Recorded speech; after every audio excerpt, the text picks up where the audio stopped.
Entre 8 et 12 millions d'euros, c'est le prix estimé de cette nature morte de Gauguin. Certes, ces tournesols, peints en référence à Van Gogh, n'ont pas les belles formes des célèbres tahitiennes, plus connues. Mais l'œuvre symbolise l'univers du peintre. Cette nature morte comporte différentes couches et références. Comme vous pouvez le voir, il y a aussi une image de Puvis de Chavannes, qui est comme un père spirituel pour lui et tous les impressionnistes. Et plus bas, il y a une copie, faite par lui d'un Degas. À nouveau, il fait référence à ses maîtres, à ses confrères. L'œuvre sera vendue aux enchères en février, aux côtés d'autres tableaux impressionnistes, comme ces deux danseuses en jaune de Degas ou ces bateaux à collioure d'André Derain.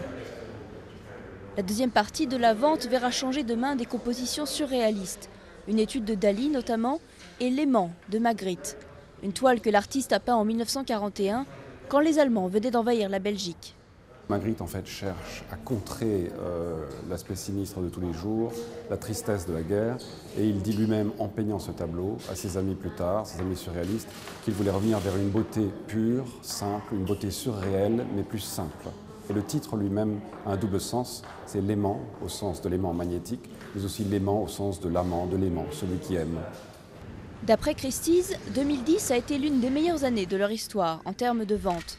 Même les surréalistes, qui n'étaient pas aussi bien évalués que les modernes, rapportent de plus en plus. Les œuvres surréalistes sont montées en valeur peu à peu. On pense qu'il y a encore beaucoup de chemin à faire, que c'est un mouvement qui va bouger vers le haut, surtout que les œuvres deviennent de plus en plus rares en fait. Mais peu à peu, c'est devenu une chose que les gens, non seulement les Américains et les Européens, collectionneurs traditionnels de surréalisme, mais aussi maintenant les Russes et les Chinois regardent. La crise n'a pas refroidi les acheteurs qui voient dans l'art un investissement prudent.